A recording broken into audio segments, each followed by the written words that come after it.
Hello everyone, I hope you all are doing well. This side Priya Bhatia. And in this particular video, we will be discussing about, pruning techniques in decision tree.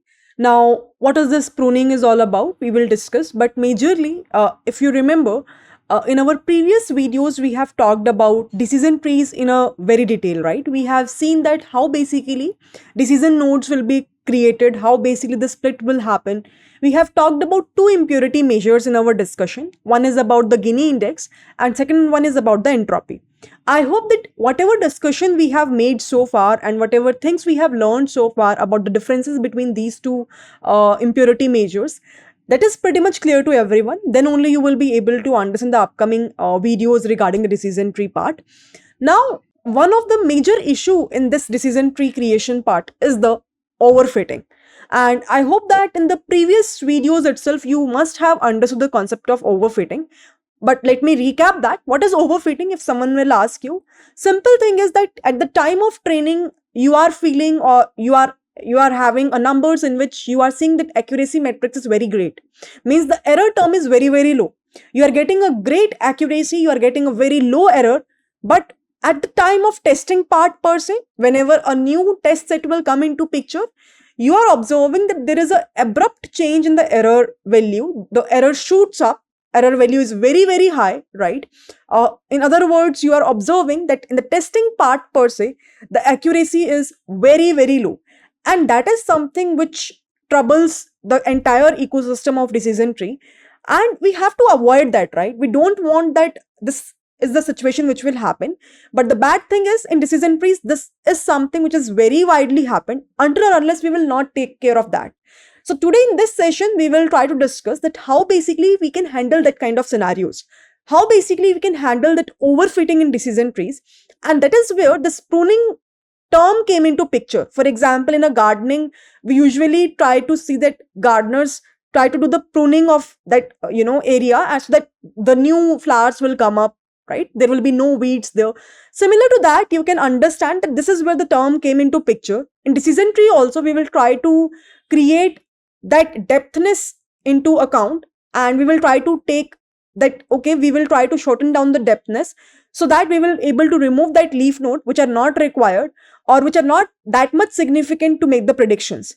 Now, how will this be done? How many types of pruning techniques that we have? All these discussions we will do in this session. So let's get started and we'll try to understand with the visual representation that how basically the pruning will be done. So without wasting any time, let's get started. So now, as I told you that in a decision tree, there is a major problem which is about overfitting, right? And I have already explained that overfitting is something in which you can consider that at the time of training this algorithm or the model data modeling when you are doing with the help of decision tree, you will be able to get a better accuracy. You will be able to get that better classification report, let's assume. And when that particular model is encountered with the new test set, at that point of time, you will be observing that, automatically there is a you can say downgrade in terms of accuracy, or you can say the error is automatically increasing very, very huge. That is something which is a very dangerous situation for any of the modeling part, and we really don't want this kind of situation to happen, right? Because you can understand that it will take too much resources in order to train the models, and then this kind of scenarios might happen. So we have to make sure that this scenario will not happen. Now, when we're talking about this pruning, what usually happens is, I'll talk about this graph which is you are seeing here, but later on let's try to first of all understand the concept of pruning itself. So whenever I'm saying that we have something called as pruning, first of all you have to understand that this pruning concept came into picture just to avoid that overfitting part. So this concept came into picture to avoid the overfitting to a certain extent, you can say.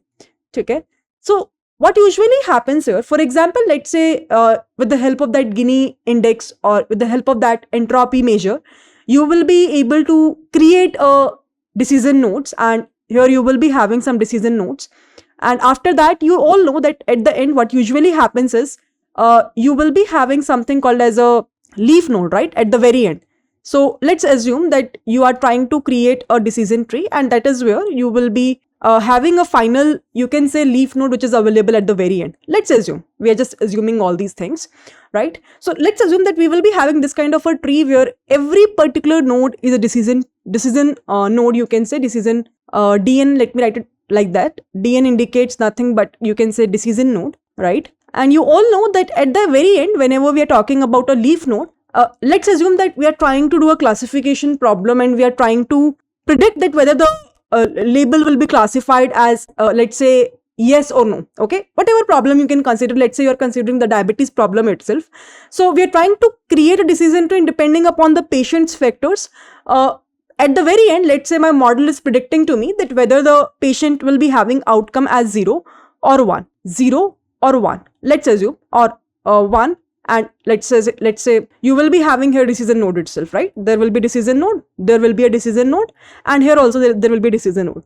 Only we know at the very end there will be a, you can say, final labels or final output that we have, right? This is how basically we can create a tree. Now you can understand that if, let's say, you will be having too many records and too many features are available, in that case what will happen? Your depth of decision tree will be very, very high, very, very huge.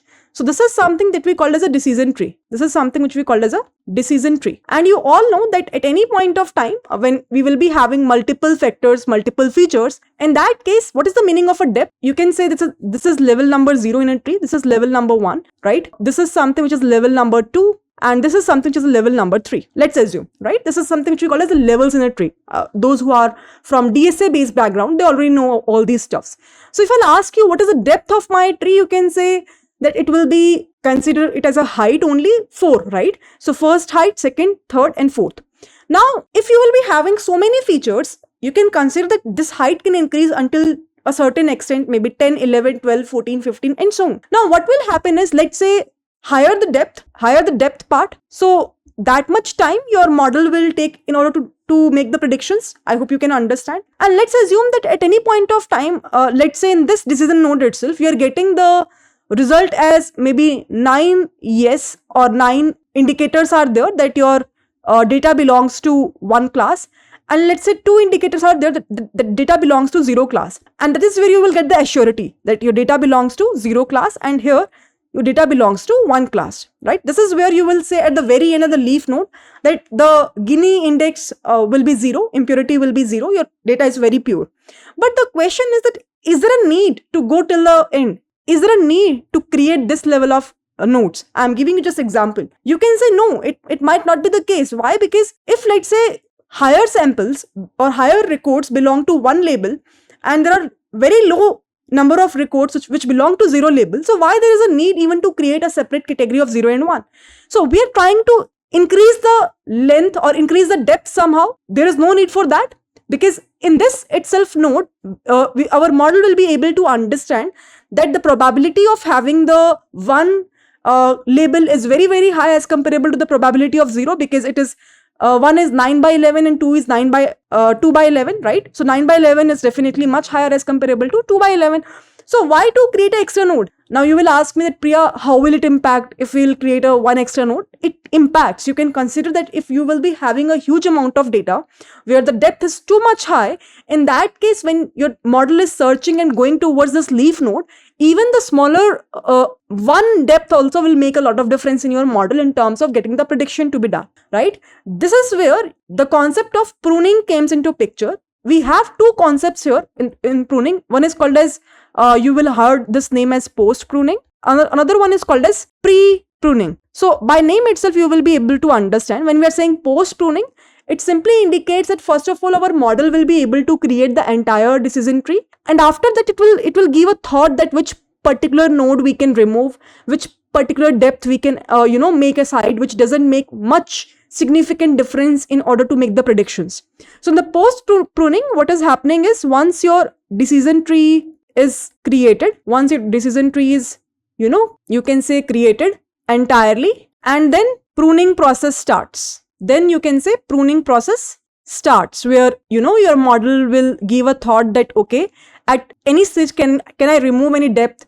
Can I remove any leaf? There are multiple factors we have in the parameters itself. I will show you today. In the pre-pruning, what will happen is at the time of decision tree creation itself, at the time of you can consider decision tree creation itself. Decision tree, you can say creation itself. You can consider that, at that, phase itself, when your decision tree is being created, at the time of DT creation itself, your model will be able to understand, or your model will be able to start the pruning. Means it will give a thought that how much depthness I will make sure my model will be able to get, so that it will be able to give me a better prediction, and it won't take too much time in order to make the results. So this is what we call as a pruning. I hope it is clear to everyone. Now you can ask me one question, that Priya, how is this possible, right? The simple answer is, if you will go to the documentation of decision tree classifier or decision tree regressor, as I told you, the only difference between these two stuffs is that in decision tree regressor, you will observe that at the leaf node, you will be having a continuous values instead of having exact labels, which we have in a decision tree classifier. Another thing is, in that scenario, you will always focus on reducing the mean squared error or root mean squared error, because the matrix is entirely different. So that is the two differences which you have to make sure will happen when your model is trying to create a decision tree for regression problem itself. As we have seen that this decision tree is basically helpful for both the tasks, whether it's a classification task or it's a regression based task. Now you can understand here that in this documentation, we will be having few, variables, or you can say hyperparameters. For example, max underscore depth, min underscore samples underscore split, min underscore samples underscore leaf.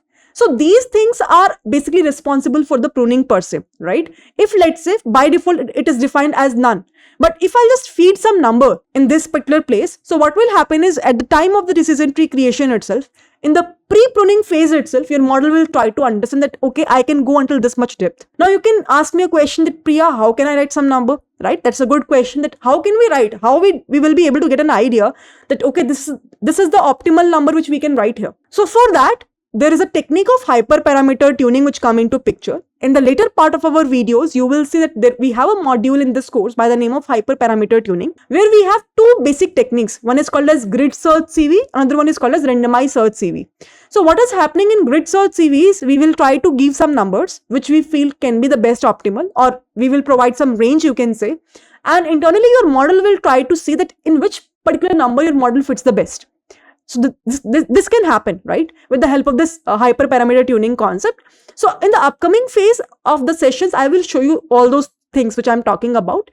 So in terms of implementation per se, I believe this part is feasible with the help of that grid search CV or randomized search CV which I'm talking about. But these are the parameters which are responsible for the pruning per se. So it is very, very important for you to understand both of the aspects, which you can see here. The maximum depth of the tree, if none, the nodes are expanded until all leaves are pure, which we called as where the value of the Gini index is 0. I hope you know that. In the last session I have told you, if I'll write some number, in that case it will prune at that stage itself. So all these things are very, very important to understand. I will again highly refer to everyone that please refer this documentation. For those people who are not aware, you can also refer the GitHub repository. So in this documentation itself, you will see on the extreme right, there is a GitHub repo link. If you just open it, you will be able to see the code files are also available. So how, when you are calling this decision tree, it is working internally inside the sklearn, you can go check it out. For example, in the ensemble, what techniques we have, right? There is a tree module. I hope you can see here.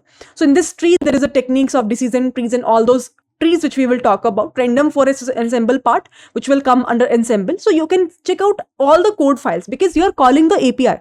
What is happening is internally already developers or researchers have written a code by which this decision tree is created, by which the models which you're calling is created, right? There will be a code files available. There will be a classes which will be available. So I would highly recommend to everyone, just in your documentation, please refer and explore this code files as well.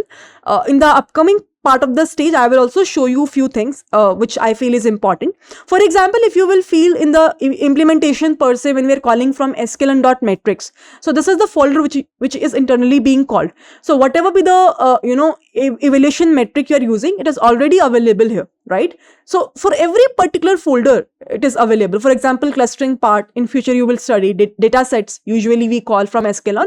So all these datasets files are available here, right? You can see it clearly. CSV files are there, which is by default available in sklearn.